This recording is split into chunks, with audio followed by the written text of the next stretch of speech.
본 방송에서 제공하는 투자 정보는 투자 판단에 대한 조언입니다. 방송에서 제공하는 주식의 가치, 가격 상승 및 하락에 대해서는 방송사에서 보장하지 않습니다. 실시간 정보 브리핑입니다.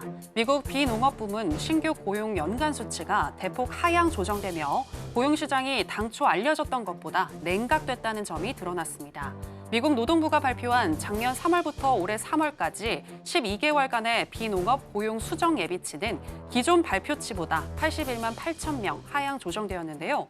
미국의 비농업 고용 지표는 시장의 의구심 속에서도 전체적으로 견조한 모습을 보여왔으나 통계적인 오류가 있었다는 점이 확인된 것입니다. 다만 시장 예상에서 크게 벗어난 수정은 아니었기 때문에 국채금리 반응은 제한적이었습니다. 한편 비농업 부문 연간 고용 증가폭이 대폭 하향 수정됐다는 소식은 미국 정치권에서도 뜨거운 쟁점으로 떠올랐습니다. 그동안 바이든 행정부는 출범 이후 대규모 고용 창출을 이뤄냈다는 점을 줄곧 강조해왔기 때문에 이번 수정치 발표로 공화당 측에선 비판의 구실이 늘어난 셈인데요.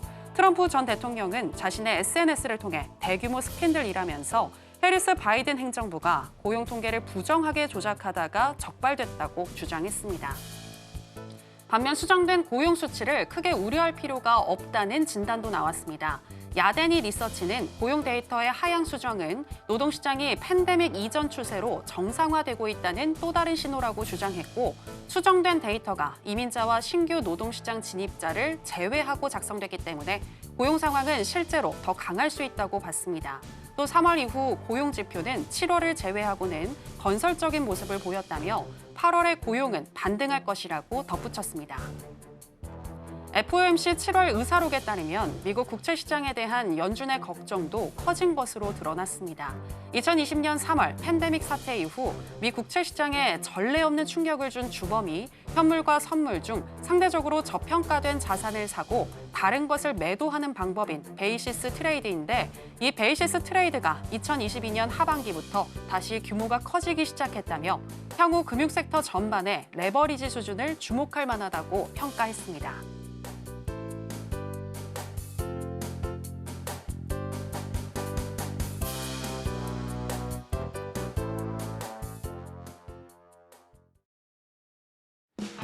지금은 해선시대. 여러분 안녕하세요. 해외 선물 상황을 가장 빠르게 알려드리는 시간 해선시대 정유현입니다.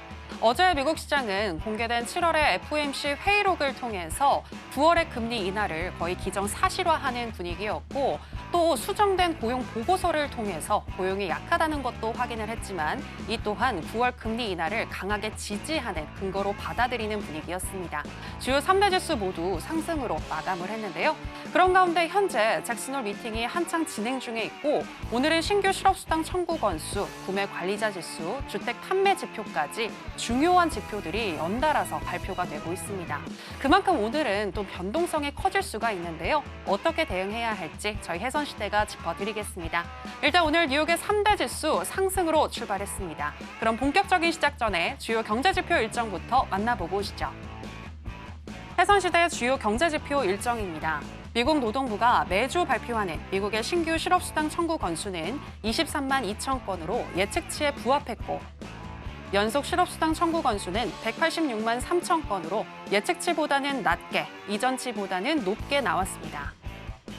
마켓 글로벌에 따르면 미국의 8월 제조업 구매 관리자 지수 속보치는 예측치를 1.5포인트 하회한 48로 집계됐고, 서비스업 구매 관리자 지수는 55.2로 예측치와 이전치를 상회했습니다. 잠시 후 23시에는 미국의 7월 기존 주택 판매가 발표됩니다.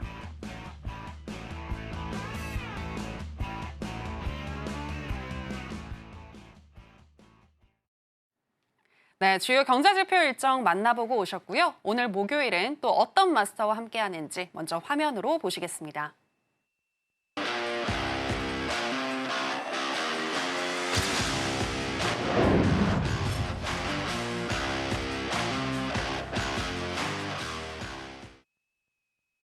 네, 오래간만에 다시 오셨습니다. 해외 선물계 왕자님, 해왕 마스터 나왔습니다. 마스터님, 안녕하세요. 네, 시청자 여러분들께도 인사 부탁드립니다. 네, 안녕하세요. 해왕입니다. 오랜만에 왔네요. 시장이 제가 안 온 사이에 조금 대대적인 변화가 좀 있었죠. 예, 여러분들 혼수 안 생기게 오늘 정리 좀 확실하게 들어갈 거예요. 궁금한 게 굉장히 많으실 거예요. 오늘 1시간 동안 정말 알차게 할 거니까 끝까지 집중하시면 시장 방향성에 대한 부분 확실히 좀 잡도록 하겠습니다. 오늘 할 얘기 굉장히 많습니다. 그리고 헷갈리는 부분에 대해서 확실하게 좀 정리하고 딱 잡아드리도록 할게요. 아시겠죠? 1시간 집중하세요. 잘 부탁드립니다. 네, 그동안 해왕 마스터님 언제 나오시냐고 기다리시는 분들 많으셨는데요. 드디어 다시 이렇게 나오셨습니다. 그간의 공백이 있었던 만큼 오늘 그간 있었던 이슈들 쭉 다 정리를 해주신다고 하셨으니까요. 오늘도 끝까지 함께 해주시고요. 또 너튜브를 통해서 함께 해주시는 해왕 마스터님의 팬분들이 많으신데 응원 댓글과 함께 또 질문 있으시면 많이 올려주시기 바랍니다. 자, 그럼 본격적으로 해선시대 시작해 보도록 하겠습니다. 먼저 나스닥 선물의 현재 시세와 더불어서 이슈 체크해 보겠습니다.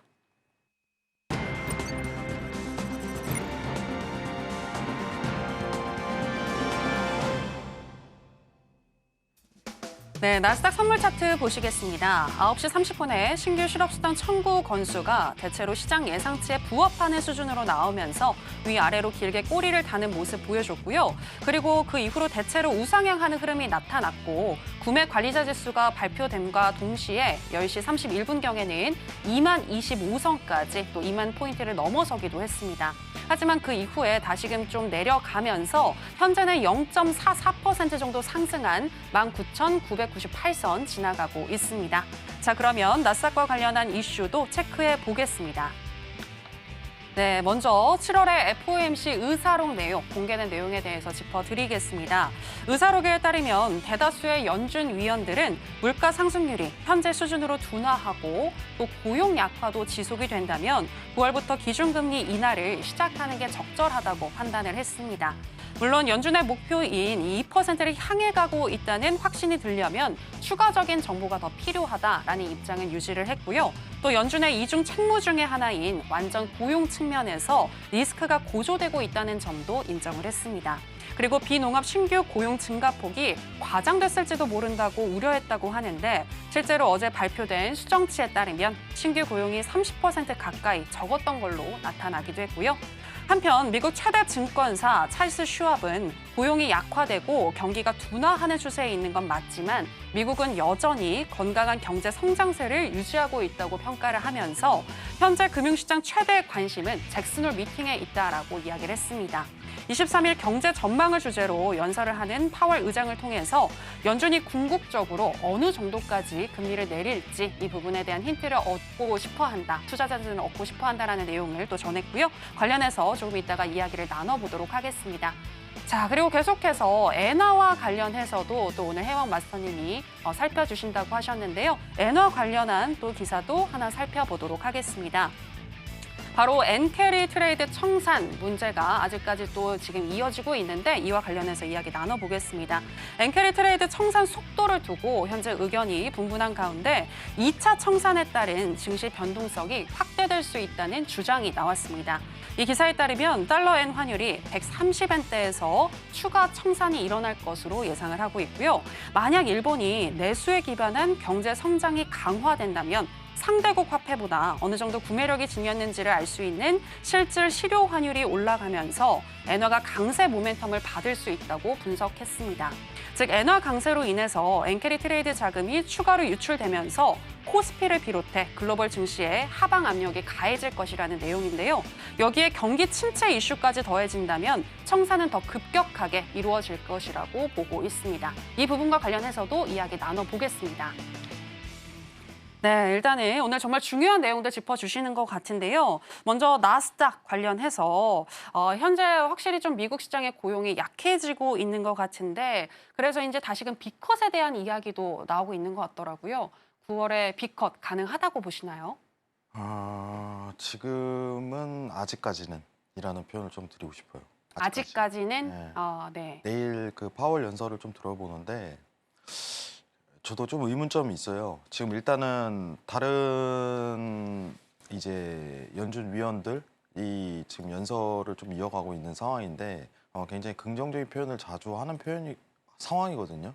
근데 파월 역시도 그렇게 할 가능성이 굉장히 높아요. 네. 오히려. 그래서 일단은 제가 봤을 때는 그냥 25 베이시스 포인트로 좀 기준치를 잡고 대응을 하는 게 네네. 나쁘지 않을 것 같아요. 50보다는. 내일 좀 변동성이 있겠죠. 확률에 대해서. 어떤 멘트 하나에 따라서. 근데 이 금리에 대한 어떤 인하를 50으로 하냐 25를 하냐 이걸 가지고 좀 논의하기는 애매한 표현을 많이 하지 않을까라는 생각을 가져요. 근데 중요한 거는 좀 긍정적인 얘기를 많이 할 거예요. 아, 긍정적인 얘기를. 어떤 부분에 대한 긍정적인 이야기? 뭐 시장이 지금 불안하잖아요. 네. 근데 이제 연준 이제 파월 입장에서는 나쁘게 표현할 수가 없어요. 음, 지금 안 좋게 나온 거는 단순히 실업률 하나거든요. 네. 실업률 하나. 실업률 하나. 나머지 지표 자체는 좀 안정적으로 흘러가고 있는데 최근 지표가 굉장히 중요해졌잖아요. 왜냐 이거 경제 침체다 아니다라는 걸 계속적으로 증명을 해야 되니까. 예. 근데 일단은 나쁘지 않게 지표가 나오고 있습니다.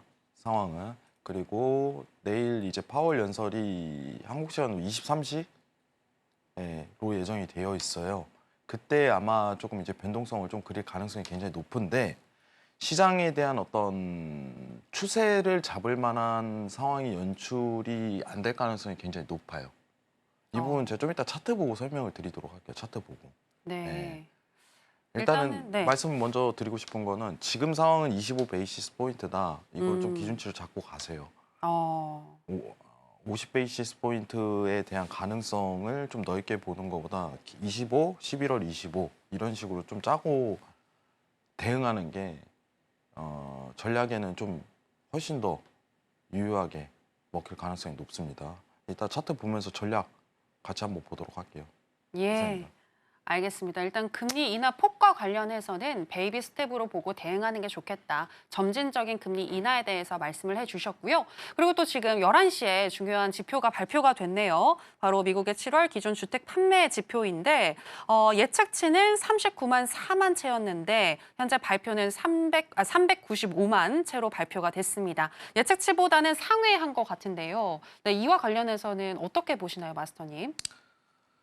사실 지금 상황에서 내일 파월 연설 앞두고 있기 때문에 지표가 예측치에서 크게 벗어나지 않는다면 시장에 대한 어떤 방향성을 논의하기가 힘들 것 같아요. 네, 그러니까는 좀 오늘 트레이딩 관련해 갖고 굉장히 무리수다라고 얘기를 하고 싶고 네. 오늘 아마 제가 봤을 때는 그냥 도지 형태로 그냥 봉이 좀 마감되지 않을까라는 생각을 굉장히 많이 가져요. 지표가 어떻게 나왔던 간에. 예, 예. 근데 사실 제일 신중했던 게 이제 오늘 주택 판매보다 아까 21시에 있었던 실업자 청구 건수잖아요. 네네. 근데 실업 청구 건수 같은 경우는 이제 사실 이제 그렇게 원래는 중요하진 않아요. 네. 근데 최근에 이제 샴의 법칙이 좀 먹혀 들어가면서 이제 패닉셀이 좀 들어갔잖아요. 예. 최근 장에서. 그래서 오히려 좀 집중하는 요소가 돼버렸어요. 상황이. 이게 주간 지표거든요. 이게 월간 지표가 아니라 화면 한번 보면서 얘기 드릴게요. 이 네. 주간으로 나오는 지표인데 오늘 발표했던 게 이거는 계속 체크리스트가 들어가야 돼요. 매주 앞으로. 심하게 좀 뒤틀린다거나 심하게 호재가 뜬다거나 이거에 따라서 시장이 양봉, 음봉 형태로 극적으로 좀 달라질 가능성이 있어요. 가능성이 있다. 이거예요. 근데 만약 예측치에서 크게 벗어나지 않는 수준이라면 크게 어떻게 보면 지표에 의해서 시장 영향에 가는 상황은 연출이 힘들다. 이 정도만 판단하시면 됩니다. 만약에 너무 벗어나게 된다면은 아니면 너무 좋게 나오거나 이러면은 확실한 그날의 추세 자체가 결정되는 거예요. 이 지표 하나로. 근데 제일 중요한 거는 이제 고용 지표랑 이제 실업률이겠죠. 네. 앞으로 이 부분만 좀 참고하시면 좋을 것 같아요. 이상입니다. 네, 신규 실업수당 청구 건수 매주 발표되는 것들 이제부터는 잘 살펴보자. 예상치를 크게 상회하거나 하회하지 않는지 이 부분 꼭 포인트로 삼자라고 얘기를 해주셨고요. 그리고 저는 또 하나 궁금한 게 최근에 경기 침체에 대한 이슈가 굉장히 많이 대두가 됐잖아요. 네네. 그런데 오늘 뭐 서비스 구매 관리자 지수도 그렇고 일단 주택 판매 지표도 예상치를 상회한 걸 보니까 경기 침체에 대한 우려는 좀 과도했던 게 아닌가라는 생각도 드는데 마스터님 어떻게 보시나요? 이게 표현이 굉장히 어려워요. 사실 네. 이제 저는 왜냐면은 이게 사실 이제 실무적인 거라든가 이론적을 다루는 입장에서 네. 경제 침체라는 표현 자체가 과연 우리가 실무적으로 접근을 해야 되는 건지 네. 아니면 차트적으로 접근을 해야 되는 건지 네. 이 두 가지로 나뉘어야 되거든요. 예. 근데 냉정하게 얘기를 하면 경기 침체는 옛날부터 들어갔어요. 그냥 사실 여러분들이 실무 지표잖아요. 아니에요? 요새 뭐 살만한가요? 아니요. 들립니다. 지금 막 아니요 소리 계속 들리는데 네. 시청자들이 먹고 살기 힘들어요. 네. 솔직하게 이거 경기 침체예요. 먹고 살기 힘들잖아요. 근데 우리가 보는 관점은 이 지금 경제 TV에서 보는 관점 과연 차트는 그게 적용이 되냐 안 되냐잖아요. 아니라는 거예요. 네. 그거는 자꾸 이제 경제랑 맞물려 갖고 트레이딩을 접하는 순간은 트레이딩에 대한 어떤 부분이 깨지게 돼 있어요. 정확하게 어떤 차트라는 거는 증시에 들어오는 투자 수급 자금이에요. 이 회전. 이런 부분을 평가를 해야 되지. 나 먹고 살기 너무 힘든데. 조만간 주식도 무너지겠다. 이거 안 맞잖아요. 네. 실제로 예시가 뭐냐면은 우리가 팬데믹이 들어간 상황에서 타망했잖아요. 어느 정도면 이제 나라에서 막 돈을 쏟아 부을 정도였으니까. 네. 근데 차트는 계속 올라가잖아요.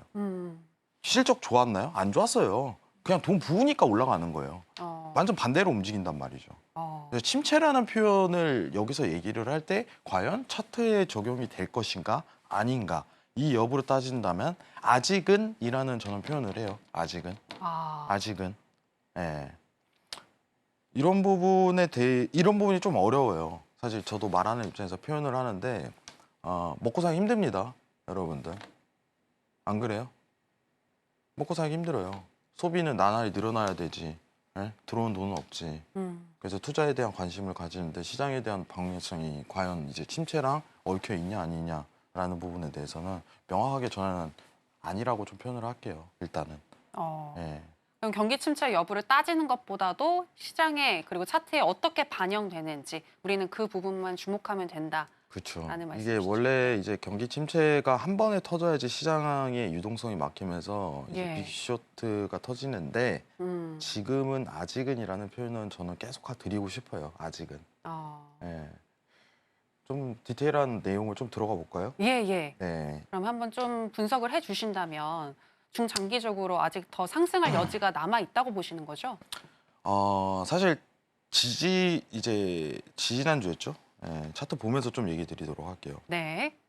제가 이제 경제 TV에서 샴의 법칙을 먼저 선제적으로 얘기한 방송이 여기밖에 없어요. 네. 해선시대밖에. 네. 막 이제 뭐가 터지니까 이제 막 샴의 법칙이 나와요.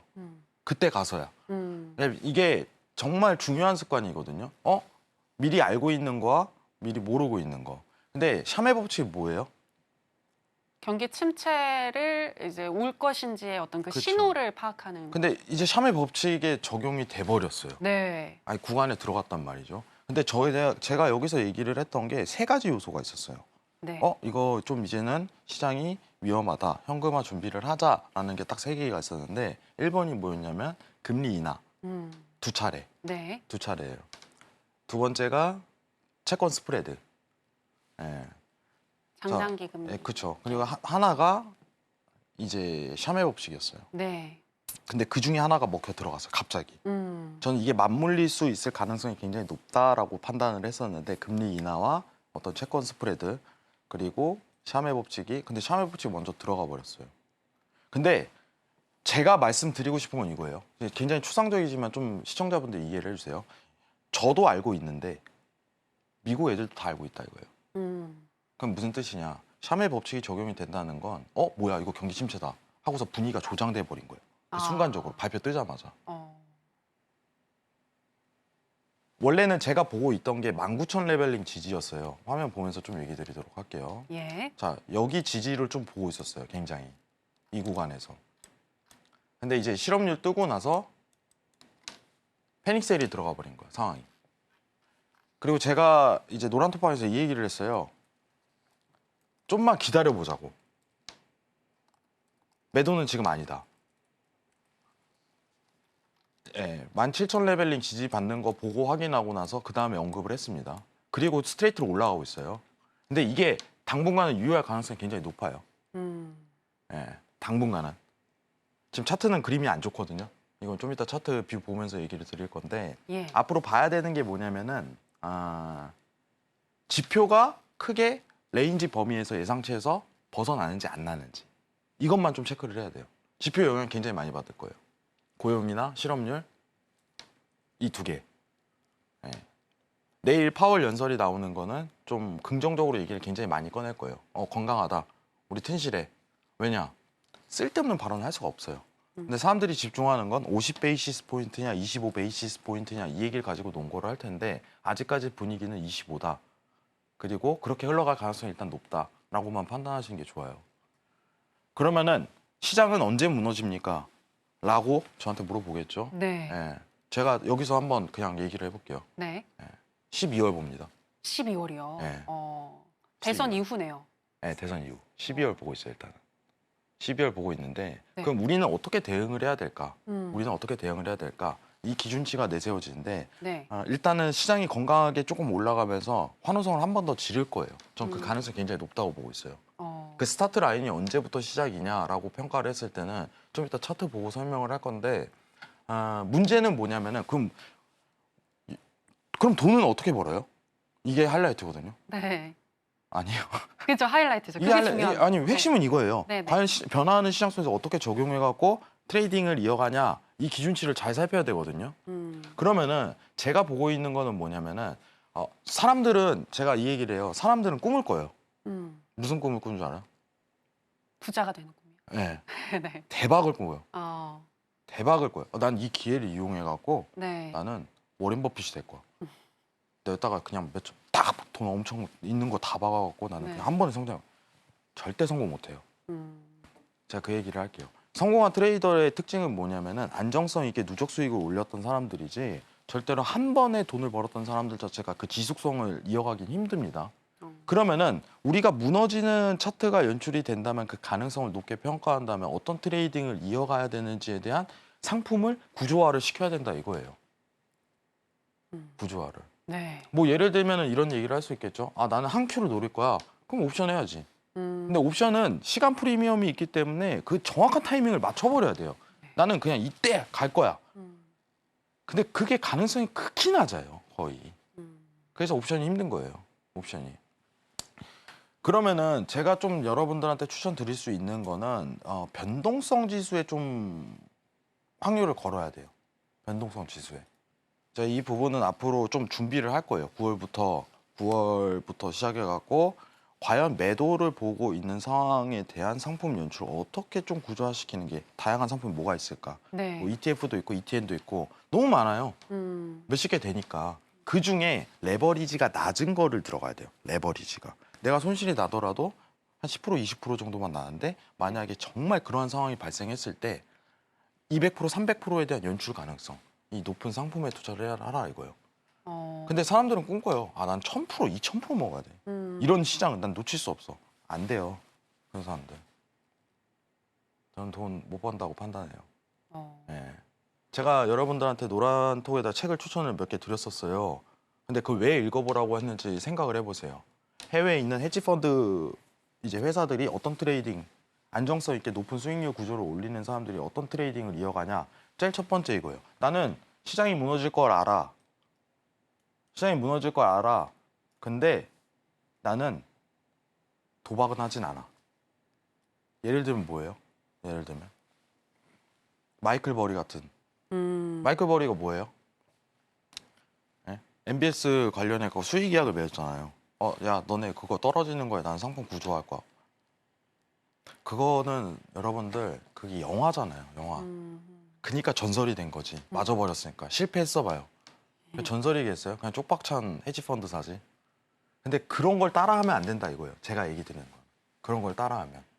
안정적인 모멘텀, 손실이 나더라도 최소화될 수 있는 구조적인 거를 상품을 선택을 해야 돼요. 근데 그걸 9월부터 제가 준비를 하도록 하겠습니다. 9월부터 그거는. 근데 중요한 거는 최근에 있었던 사태만 좀 정리를 해드릴게요. 예. 다시 한 번 더. 자, 최근에 우리가 보고 있으면은 19,000 레벨링이 깨졌어요. 이거는 실업률 때문입니다. 시장이 너무 지배적이었어요. 샴의 법칙에 대해서. 실제로 샴이 나와서 얘기를 했습니다. 이거 아니야 경기 침체. 그 실제로 얘기를 했어요. 미국 인터뷰에서. 직접 본인이 나와가지고. 근데 제가 보고 있는 건 세 가지 요소인데 그 한 가지밖에 적용이 안 됐기 때문에 아직 지배적인 구조가 이제 계속적으로 하방 모멘텀을 그리기에는 아직인이라는 표현을 저는 드리고 싶어요. 시청자분들한테. 두 가지가 아직 남아있죠. 세 가지가 다 적용돼야지 가능성이 굉장히 높은 겁니다. 확률학적으로. 그리고 제일 중요한 건 뭐냐면은 아직 돌 수 있는 돈이 너무 많이 남아있어요. 들어올 수 있는 돈. 예, 영내포 자금. 예, 네. 자금이 아직 300조 남아있죠. 음. 오늘 수치로 좀 확인을 해보자면은 네, 한 400조 되겠네요. 400조 정도. 400조 정도 될 것 같은데 금액이 아직 많이 남아있다는 근거가 있고 중요한 거는 뭐냐면은 그 당시에 이제 좀 이따 이제 엔캐리 관련해 갖고 언급을 해야 되는데 일단 뉴스 한번 확인하고 네. 예, 그 다음에 엔캐리로 좀 이어가서 설명을 덧붙이는 게 나을 것 같아요. 뉴스요. 네. 엔캐리 아까 이제 브리핑 해드린 거. 네네. 네네. 그 부분에 대해서 조금 더 이슈를 말씀해 주시고 싶으신 거죠. 네네. 이게 이어갈 수 네. 있기 때문에 한 네네. 번에 정리를 그때 하도록 하겠습니다. 이상입니다. 예, 알겠습니다. 네, 지금 나스닥에 대해서 장기적으로 어떻게 또 흘러갈지 일단은 하방보다는 상방으로 좀 더 많이 열려 있다고 보신다라고 분석을 해주셨고요. 자, 그리고 엔캐리 트레이드 청산 문제에 대해서 또 이제 이야기를 이어가도록 하겠습니다. 이 기사에 따르면 2차 엔캐리 트레이드 청산으로 인해서 추후 증시의 변동성이 확대될 것이다라는 주장인데 이에 동의하시나요? 저는 먼저 얘기를 드릴게요. 네. 그러니까 좀 위험한 발언일 수 있겠지만 예. 진짜 동의하지 않아요. 아, 지금 너무 이게 너무 도배돼 있어요. 시장의 뉴스에 너무 도배돼 있어요. 요소가 맞긴 해요. 사실 이제 엔캐리가 뭐예요? 엔화가 싸니까 엔화를 갖고 와갖고 투자를 하자. 네. 엔화에 대출 받아서 엔화로 투자를 하자. 왜냐 싸잖아요, 엔화가. 근데 시장이 샤메 법칙이 발생하니까 그리고 또 뭐예요? BOJ가 갑자기 금리 인상을 하겠대. 이 두 가지 법칙이 적용된 거죠. 맞물린 거예요, 상황이. 네. 근데 근본적인 요소는 실업률 때문이었지.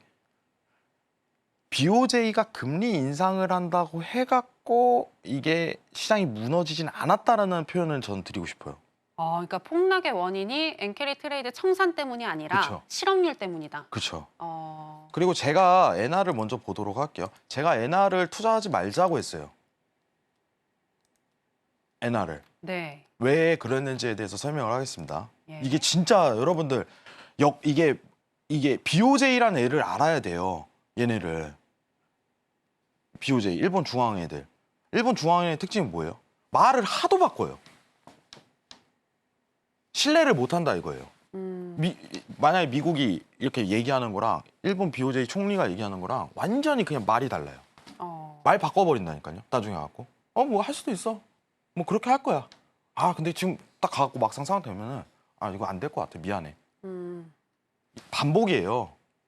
근데 이때 BOJ가 지지난주 실업률 이전에 나왔던 얘기가 뭐냐면은 우리는 채권 매입 축소를 할 거야. 근데 4년에 걸쳐서 5년에 걸쳐서 반만 할 거야. 일단은 기본적으로 중앙은행에 대한 테이퍼링이라고 표현을 하죠. 채권 매입 축소가. 엔화 발행량을 앞으로 줄일 거야. 4년에 걸쳐서. 이 기간이 너무 롱텀이라 이거예요. 말도 안 될 정도로. 그리고 반만 하겠대. 그러면은 엔화가 상승할 수 있냐라는 구조적인 질문에 대해서 글쎄라는 표현이 저는 적절할 것 같아요. 일본은요. 지금 엔저 효과를 제대로 누리고 있습니다. 솔직하게. 더 떨어질까 봐 방어적인 부분만 취하는 입장이에요. 개인적으로. 그리고 금리 인상을 너무 급발진적으로 엔화가 표현하기 힘들어요. 왜 그러냐? 일본 경제는 낙수예요. 기업한테 돈을 그냥 쏟아붓는 형태입니다. 국민들만 죽는 거죠. 실제로. 일본이 그래요. 기업은 잘 되는데 국민은 죽어가고 있습니다. 왜냐? 재정 정책을 펼치는 게 기업 중심적으로 가기 때문이요. 자국민 중심적으로 가는 게 아니라. 이건 역사예요, 여러분들. 근데 이번에 BOJ 통화 정책이 발생을 하면서 롱텀, 그리고 반밖에 안 하네. 그리고 일본 특징은 뭐다? 말을 자주 바꾼다. 뉴스 하나 보도록 할게요. 예. 자, 이거 하나 보도록 하겠습니다. 자, 갑자기 얘기해보세요. 일본 은행, 정치적 변화로 금리 인상 연기할 듯. 아, 또 바꿨네. 저에서 엔화 하지 말자 했어요. 이거 제가 왜냐면은 제 메모리즘에서는 테이퍼링 이러면은 만약에 유로가 진행을 한다면 나는 1년 동안 파운드로 만들 거야. 앞으로 채권 매입 축소로. 이렇게 진행해 버려야 돼요. 그렇게 해야지 엔화에 대한 투자 가치가 있어요. 그때부터. 왜냐? 스트레이트로 가니까. 근데 얘네는 뭘 해도 두리뭉실하게 표현을 해요. 지금 장점. 그러면은 이건 투자 가치가 없어요. 내가 지금 고작 20% 먹겠다고 30% 먹겠다고 이거 엔화를 들어가? 지금 얘네 어떻게 또 정책적인 변화를 이룰지도 모르는데 불안하다 이거예요. 이런 트레이딩을 그래서 선호하지 않아요. 그리고 말 바꾸고 나서 근데 그런 이슈가 있는 상황에서 금리 인상을 하겠다 이런 퍼포먼스가 있는 상태에서 갑자기 이제 실업률 발표가 떴죠. 맞물린 거예요. 시장 나왔죠. 하락. 근데 갑자기 BOJ가 말을 바꾸기 시작합니다. 금리 인상을 좀 연기할 것 같아. 엔캐리 다시 해도 되겠네? 모이는 거예요. 다시 대출 돈 더 받아서 투자 들어가자. 자금 쏠리는 거예요. 그 가능성이 지금은 높습니다. 일단 ING 형태로. 근데 중요한 건 뭐냐면은 실업률 때문에 이게 발동을 한 거지 엔캐리라는 자금 때문에 발동했다는 가능성 자체를 저는 낮게 측정하고 있어요. 실제로 헤지펀드사가 금액적인 부분을 얼마를 가져오는지 명확하게 표현을 안 해요. 그거는 이제 어떻게 보면은 자기만의 그거니까 프라이버시잖아요. 네. 굉장히. 그래서 그거를 파악하기가 힘듭니다. 얼마 있고 얼마가 청산됐고 얼마가 이렇게 되고 있고 그걸 명확하게 표현하는 사람이 없어요. 근데 과거 모멘텀에서 보게 된다면은 금리 인상을 해갖고 시장이 무너졌냐라고 표현을 했을 때 그런 적은 거의 드물었다라는 표현을 하고 싶어요. 역사적으로. 예. 나중에 이게 문제가 요소가 될 거예요. 왜냐? 만약에 이제 미국에 몰린 이제 금융 자금이 모두 청산이 들어간다면 어딘가는 다시 돈이 쏠리겠죠. 네. 그게 영래포 자금으로 다시 쏠릴 수도 있는 거고 엔화로 들어갈 수도 있는 거고 그때 가서 판단할 문제지. 근데 시장이 무너진 걸 갖다가 이제 엔화 때문에 그런 거야 라고 판단하는 거는 너무 기준치가 안 맞아요. 저는 실업률 때문이라고 보고 있어요. 솔직히. 근데 중요한 거는 이제 차트 보면서 다시 좀 얘기 드릴게요. 예. 시장이 앞으로 그럼 해양님 어떻게 흘러갈 것 같습니까? 라고 했을 때는 아직은 신고점 갱신에 대한 여부 자체가 가능성이 높게 남아 있다라는 표현은 좀 드릴게요. 아직은. 그럼 청산으로 인한 폭락은 없을 것 같다. 그렇죠. 정확하게 엔화 때문에 문제 여지가 발생할 가능성은 지금 현격히 낮습니다. 거의. 그래서 엔화에 대한 이슈는 저는 최대한 안 보는 걸 선호해요. 그리고 뭐 또 다른 이슈가 있긴 한데 중요한 거는 이제 환율 얘기가 좀 요새 나오더라고요.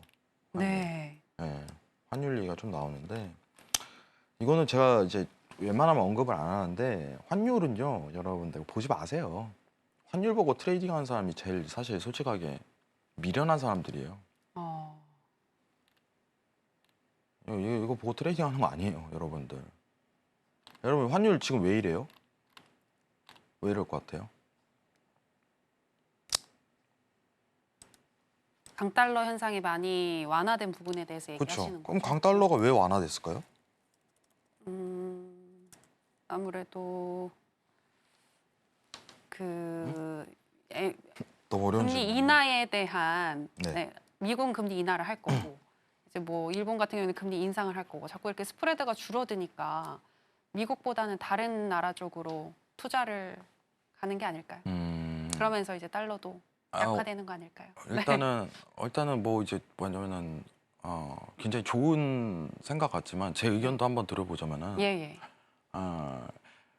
달러에 대한 변화는요 유로랑 연관이 많이 돼 있어요. 유로 지금 뭐예요, 여러분들? 금리 인하죠. 네. 미국 뭐예요? 금리 인하죠. 네. 같은 방향성을 떠버리죠. 정책에 대한 같은 방향성을 띠게 된다면 만약에 엇갈린 다른 방향성을 띈다면은 달러 인덱스가 어떻게 움직여요, 여러분들? 이렇게 가요, 실제로. 팬데믹처럼. 이 발행량에 대한 규모 자체가 엄청 차이가 난다던가. 근데 지금은 둘 다 인하를 동시다발적으로 하겠대요. 계속적으로 하겠대. 그러면은 어떤 차트가 표현이 제일 맞냐라고 했을 때 여러분 단순합니다. 같은 방향성을 뜰 때는 그냥 박스예요. 근데 그 박스 구간에서 지금 매도세가 좀 드러났다고 해갖고 그럼 원달러가 영향을 받겠죠, 당연히. 여러분들. 네? 당연히 받는 거예요. 원달러 차트 한번 볼게요. 잠깐만요. 자, 이게 달러 차트죠. 네. 이게 달러 차트예요. 그냥 박스피예요. 도는 겁니다. 왜냐? ECB랑 FOMC랑 지금 같은 금리나 방향성을 띠고 있기 때문에 어떤 정책에 대한 엇갈린 표현을 안 되면은 이 박스피로 그냥 흘러가요. 이걸 집중하셔야 돼요. 그러면 원달러는 어떻게 돼요? 라고 했을 때 이것도 그냥 돌아요. 여기서. 근데 그 안에서 내려온 것뿐이에요. 근데 이걸 갖다가 이제 뭐가 시장이 뭐가 어떻고 저쩌고 이게 환율이 뭐가 어떻고 우습습니다. 솔직하게. 우스워요. 그런 표현을 한다는 거 자체가. 왜냐면 제가 걱정하는 거는 이거 하나로 주식을 하냐 마냐라고 판단하는 기준치를 내리는 거 이게 웃긴 거예요. 지금 여러분들이 집중할 건 뭐예요? 앞으로 들어올 수 있는 자금이 어떻게 되냐? BOJ에서 엔캐리의 영향을 받냐? 안 받네? 앞으로 뭐가 어떤 부분이 이제 레퍼런스가 좀 열려 있냐? 지금 지표로 확인해야겠죠. 그럼 뭐 봐야 돼요? 내일 파월 있죠. 네. 이거 하나 봐야죠. 연말에 뭐 있어요? 엔비디아 실적 있잖아요. 이건 잘 나와야 돼요. 왜냐? 주도주니까. 지금 미증시 그냥 주도주예요, 여러분들. 의미가 없어요. 지금 테크 섹터만 봐야 돼요. 왜냐? 그대로 따라갑니다. 자, 엔비디아 볼게요. 엔비디아 차트죠. 막 100달러 깨지니까 막 불안해하다가 이제 다시 그냥 신고점 깨르기 직전이에요, 지금 또. 네. 이래요, 지금 테크가. 시장 무너지니까 뭐래요, 언론에서? AI 열풍 갔나? 버블이었다. 이제 끝났네. 네. 말도 안 돼. 왜 말이 안 돼요, 여러분들? 자, 보여드릴게요. 화면 잠깐 내리도록 하겠습니다. 예. 그러니까 이해를 하시라는 거예요, 이해를. 엔비디아 지금 실적이 여태까지 어땠어요? 좋았죠. 근데 또 어떨 것 같아요? 좋을 것 같아요. 예. 네. 그죠? 네. 근데 어떤 섹터에서 이런 흐름을 그려요, 지금? AI. 그죠? 네. AI 하나예요. 네. 또 하나 뭐 있어요? 비만 치료제잖아요. 아, 네. 두 개밖에 없어요. 근데 비만 치료제는 안 돼요. 왜 안 될까요? 공급이 안 돼요, 공급이 이게. 만드는데 제한이 들어가요, 지금. 앞으로 굉장히 이게 퍼질 거다라는 기대감이 굉장히 많이 반영돼 있지만 네. AI 대비해가 AI는 찍어낼 수 있어요. 근데 지금 뭐 이제 애플 관련해 갖고 얘기 나오는데 그건 나중에 흐름을 봐야 되는 거고 지금 실적 한번 기대치 볼게요. 우리 예. 언제냐면은 8월 28일이에요. 이거 좀 중요합니다. 여러분들 지켜봐야 될 지표가 지금 파월 그리고 엔비디아 실적이에요. 여태까지 다 우상향 그렸죠. 계속적으로 모멘텀 좋죠. 계속 이어가야 돼요. 이어가야 돼. 이어가기만 하면 돼요. 왜냐? 주도주잖아. 이제 미증시 끌고 가버려요, 그냥. 상황이. 지금 우리가 봐야 될 게 뭐예요? 지금 보세요. 테크죠. 네. 테크. 그리고 서비스 있죠. 네? 그리고 비만 치료제. 그죠? 이 딱 세 개만 하는 거, 세 개만. 집중을. 이게 끌고 가버린다. 이게 실적이 잘 나와야 돼요. 근데 어때요? 잘 나와요. 그러면은 시장에 대한 위기만 더 추가적으로 요소만 발생 안 한다면은 더 올릴 수 있겠다라는 판단이 저는 쓰는 겁니다. 네, 아직까지는. 왜냐? 들어갈 돈이 많잖아, 아직까지. 있잖아. 네? 이거 그냥 쏟아 부어야 돼요. 다 들어와야 돼요. 머니마켓 펀드 시장으로. 아직까지. 유동에 대한 부분이 아직까지는 있다라는 표현이 맞아요. 아직까지는. 자, 최근에 왔었던 시장에서 저도 사실 당황했어요. 네. 당황했습니다. 저도 사람이에요, 여러분들. 어라? 근데 주말 내내 그때 고민을 했어요. 이거를 과연 지금 이제 빅숏으로 봐야 될지, 시장 위기로 완전히 보고서 차트가 앞으로 무너져 내리는 것이다라고 판단을 해야 될지, 아니면 일시적인 현상으로 봐야 될지. 그래서 제가 최종 결정을 내렸던 건 일시적인 현상이다라고 기준치를 내렸어요. 저도 당황했어요, 여러분. 저 사람이에요, 솔직하게. 근데 어떻게 대응하냐가 문제잖아요. 그래서 노란톡방한테 그냥 얘기했어요. 매도 보지 않습니다. 아직은. 그리고 지금 이어오고 있어요. 일주일 넘게. 왜냐? 방향성에 대한 부분 자체는 아직은이라는 표현을 제가 내밀었던 근거는 제가 노란톡을 좀 자세하게 얘기를 드릴 거예요, 나중에. 오늘 시간이 없으니까. 근데 중요한 건 뭐냐면은 판단을 정확하게 어떤 대처를 하냐 이거예요. 어떤 준비를 앞으로 해가냐. 저는 서울경제 이거 해선시대에서 얘기를 할 거예요. 여러분들 앞으로 어떤 거에 관심을 좀 가지세요. 왜냐 리스크가 없으니까. 다만 시장이 무너졌을 때 남들보다 유리한 조건으로 나아섰을 가능성이 굉장히 높습니다. 라는 표현을 드릴 거예요. 미리예요, 미리. 예. 어떤 발표가 뜨고 대응하고 이런 전략은 저는 싫습니다. 미리 준비해야 돼요, 여러분들. 근데 저 추가적으로 하나 궁금한 게 있는데 그럼 결국에는 12월 전에 신고점 경신을 할 것이다라는 게 의견이신 거잖아요. 네네네. 근데 9월에 금리 인하를 25bp 말씀하셨는데 시장 예상치처럼 25bp로 만약에 금리 인하를 하게 되면 재료 소멸로 인해서 또 하락을 하고 만약에 50bp를 얘기하게 되면 경기 침체에 대한 우려로 시장은 하락한다. 그래서 결국에는 9월 FOMC 이후에는 시장이 조정을 맞을 것이다라는 의견도 있더라고요. 이와 관련해서는 어떻게 보시나요? 잠깐 조정이 있더라도 추후에 다시 상방으로 올라가는 건가요? 일단은 뭐 의미 없이 그냥 올라갈 것 같아요. 의미 없이. FOMC 회의랑은 전혀 뭐. 금리 그냥 25든 50이든 네. 만약에 갈린다고 하더라도 크게 의미 없이 올릴 것 같아요, 저는. 그냥. 그럼 FOMC 이후에도 시장은 올라갈 것이다. 9월 FOMC 이후. 그쵸. 오. 사실 저는 지금 원래 신고점 깨고 있어야 돼요. 그래서 음. 그거 아니었으면은 원래 와 소리 나야 된다고. 소리 지르고 난리 나야 되는데 지금 여러분 막 샴페인 터트리고 이래야 되는데 원래 코스피도 그러면 한 2,900 이제 선을 깨고 좀 올라가는 구조가 좀 아직까지는 나오고 있어야 정상인데 그때 그 일주일 사이에 대한 모멘텀 자체가 사람에 대한 불안감을 굉장히 일으켰어요. 지금 국내 주식에 대한 어떤 심리적인 상태를 보려면 옵션에 대한 현황을 보면 되는데 옵션가가 지금 올라가고 있음에도 콜옵션이 굉장히 낮은 수치에 머물고 있거든요. 그 왜 그러냐면은 또 무너질 수 있어라는 불안감이 계속적으로 시장을 지배하고 있어요. 아직까지. 맞는 것 같아요.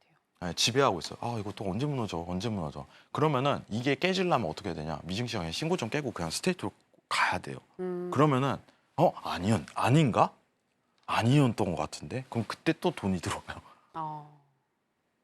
근데 그런 걸 따라하지 말아야 돼요, 우리는. 미리예요, 미리. 항상. 미리 준비하고 미리 해야지 남들보다 더 앞서갈 수 있어요. 그리고 그 친구들이 만약에 수급이 붙어버린다. 개미들이. 네. 그때는 이제 나가야 될 때예요. 그때는 이제 런쳐야 돼요. 그래서 이 심리가 굉장히 중요해요, 여러분들. 과연 대중들이 어떤 생각을 가지고 있을까? 여기에 참여하는 투자자들이 어떤 생각을 가지고 있을까라는 생각을 굉장히 많이 고민을 하는 게 이게 잘하는 포인트예요. 트레이딩을.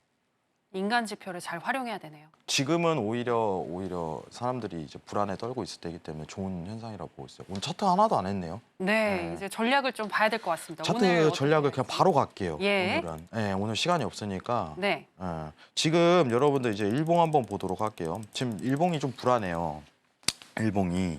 왜 그러냐면 오늘 내일 해갖고 조정이 좀 설 가능성이 높은데 큰 조정이 아니에요. 이거는. 이게 지금 보시면은 MACD랑 RSI만 보더라도 판단이 되는 게 RSI가 지금 70선 돌파 들어가야지 거기서부터 이제 추세가 다시 재시작되는데, 그죠? 재시작돼요. 지금 보시면은 기준선하고 전환선에 대한 위치 방향성이 엇갈리죠. 아직 추세가 아니라는 거예요. 이게 한 번 더 놓일 가능성이 저는 굉장히 높다고 표현합니다. 어떤 식으로? 이 왼쪽과 같이, 여기 같이.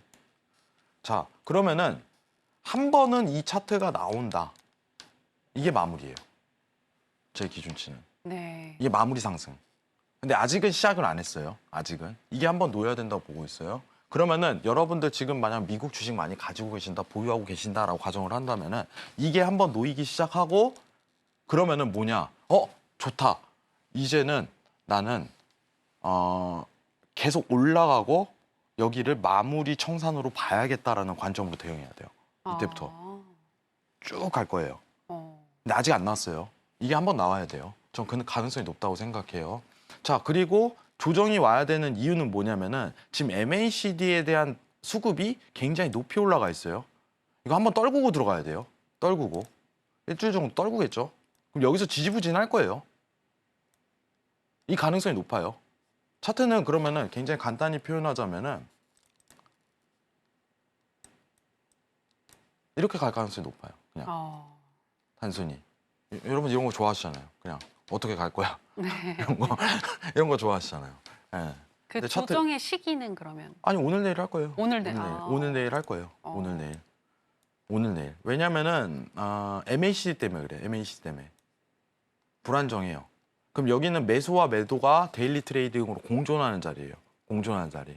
그러면은 지표 일정을 한번 확인해 봅시다. 여러분들 뭐가 있어요? 파월 있죠. 파월 어떻게 얘기할 것 같아요? 좋게 얘기하겠죠. 점진적이나 얘기할 것 같아요. 예. 그럼 뭐 별 얘기를 안 하는데 긍정적인 표현을 할 거예요. 네. 오히려 시장이 실망할 거예요. 왜냐? 별 얘기 안 힘이 했으니까. 없어서. 네. 예, 별 얘기 할 자리도 아니에요, 사실.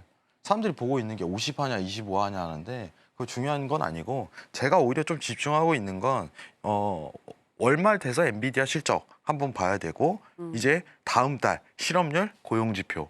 만약에 실업률이 원상 회복해 봐봐. 어떻게 될 것 같아요? 더 날아갈. 참여 법칙에서 다시 더 돌아와요. 네. 적용이 안 되고. 음. 소리 지르겠죠. 네. 야, 우리 착각했네. 음. 야, 우리 착각했었다. 이거 심체 아니다. 음. 이러면서 날아갈 거라고요. 그런 부분을 확인을 해야 돼요. 어. 네. 지금은 이제 여러분들한테 얘기 드리고 싶은 거는 제가 여러분들 계속 올라간다고만 얘기를 했었어요. 원래는. 맞죠? 언제부터예요? 제가 맨 처음 얘기했던 게 22년 10월부터예요. 저점 다 왔습니다. 이제부터 올라갈 거예요. 근데 그게 근거가 뭡니까? 이제 자금 MMF로 들어올 거예요. 영래포에서. 이 기준치로 그냥 하나 내세웠습니다. 왜냐? 계속 이어지니까. 어쨌든 우리가 제일 봐야 되는 건 뭐예요? 추세잖아요. 근데 그 안에서 AI만 보세요 라고 했던 건 23년도 초예요. 계속 올라가고 있었죠. 예.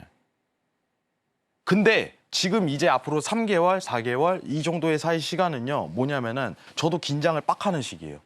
거의. 왜냐 이때는 긴장할 필요가 없어요. 돈은 계속 들어올 거니까 나는 걱정 안 해. 근데 AI 좋아. 난리 났네. 컴퓨터 계속 개발하네. 이거 공급 제한적이네. 수요는 넘치네. 이 현상만 보는 거예요. 좋네. 돈은 들어오고 증시에. 단순하죠. 결과치가. 근데 지금은 뭐예요? 이제는 긴장 좀 해야겠다. 정리를 언제 할지에 대한 부분을 한번 포커스를 맞춰야겠다. 모든 현금 청산에 대한 기준을. 언제? 3분기, 4분기 내에. 이거예요, 이거 기준치가.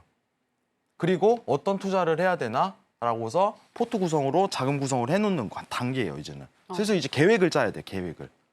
그냥 단순히 오늘 실적이 어떤가? 뭐가 이것보다 좀 더 그 가능성에 대해서 넓게 보고 나서 레버리지가 낮은 거에 대해서 공부하고 있어야 되는 시기라 이거예요. 오늘은 어떤 종목 올라갈 거야? 오늘은 뭐 할 거야? 이 시기가 아니에요, 여러분들 지금. 네. 왜 그러겠어요? 뭐 수익을 내려면은 이때 들어갔어야죠, 그냥. 왜 이제 와갖고 이제 뭐 또 오르나 뭐 또 오르나 그 시기가 아니라는 거예요. 지금은 수익 내고 있는 사람들에 대한 그냥 영역 단계예요. 신규 진입이 아니라. 일단은 관망. 신규 진입은 관망이죠. 신규는. 네. 뭘 하면 안 돼요, 지금은. 근데 수익 나는 사람들은 언제 청산값을 결정을 하냐? 이 네. 구간이 아마 9월, 10월에 결정이 될 거고, 제 기준치는. 그러면은 9월, 10월 이 사이에는 과연 그 다음에 우리가 준비해야 될 자세는 뭐가 있을까? 시장이 완전 무너질 거에 대한 가능성을 염두해서 어떤 대응을 준비를 해야 되냐? 이 생각을 가져야 돼요. 그게 정상이에요, 지금은. 이해하시겠죠? 네, 9월에 나오면서 이거는 천천히 여러분들하고 교육하면서 제가 대응하도록 할게요. 이상입니다. 네, 오늘 계속해서 강조를 해주셨는데요. 앞으로 미국 시장은 더 올라갈 수 있다고 보고 계시고요. 현재 시점에서는 엔화 이슈나 달러 이슈보다는 28일에 있을 엔비디아의 실적이 어떻게 나오는지, 그리고 또 내일 있을 파월 의장이 잭슨홀 미팅에서 어떤 연설을 하는지, 그리고 또 다음 달에 고용률과 실업률이 어떻게 나오는지 이런 부분들을 체크해야 한다라고 말씀을 해주셨습니다. 이렇게 시장을 볼 때 어떤 부분에 우리가 포인트를 둬서 봐야 하는지를 잘 짚어주시는 해영 마스터님이신데요. 향후에도 포트폴리오 전략 마스터님과 짜고 싶다 하시는 분들은 하단에 나가고 있는 내용 참고를 해주시면 되겠습니다. 자, 그럼 아쉽지만 마스터님과는 여기서 인사 나누도록 하겠습니다. 마스터님, 오늘 고맙습니다. 네, 저희가 오늘 무슨 이야기를 나눴는지 오늘의 핵심으로 정리해 보겠습니다. 해선시대 오늘의 핵심입니다. 거시경제를 짚어주셨는데요. 미국의 7월 실업률이 4.3%로 나오면서 경기 침체에 대한 우려로 인해 패닉셀이 나왔고 8일 블랙 먼데이가 닥쳤다라고 보셨습니다. 8월 5일의 급락을 엔캐리 트레이드 청산 때문이라고 보기는 어렵다고 분석해 주셨고요. 또 미 증시는 12월에 시장이 무너질 가능성은 높지만 이전까지는 상승세를 유지하며 신고점을 경신할 것이고 엔비디아의 실적이 미 증시를 견인할 가능성이 높아 보인다라고 보셨습니다. 또 나스닥도 짚어주셨는데요. 일봉상 RSI가 70선을 돌파해야만 상승 추세를 탈 것이라고 보셨고 잭슨홀에서 파월의 발언 이후 MACD가 불안정한 상황에서 벗어나는 것을 일단 보고 대응하자고 조언해 주셨습니다. 네, 오늘의 핵심 살펴보고 오셨고요. 저희가 방송에서 전해드리는 내용은 투자 판단에 대한 조언일 뿐 해당 상품의 가치나 수익률을 보장하진 않습니다. 그리고 서울경제TV와 해선시대는 자본시장 통합법을 준수하고 있습니다. 1:1 투자 상담, 유사 수신 행위 등 모든 불법 사항을 엄중히 금지하고 있으니 이 부분 유의해 주시기 바랍니다. 저희가 준비한 내용은 여기까지입니다. 함께해 주신 여러분 고맙습니다.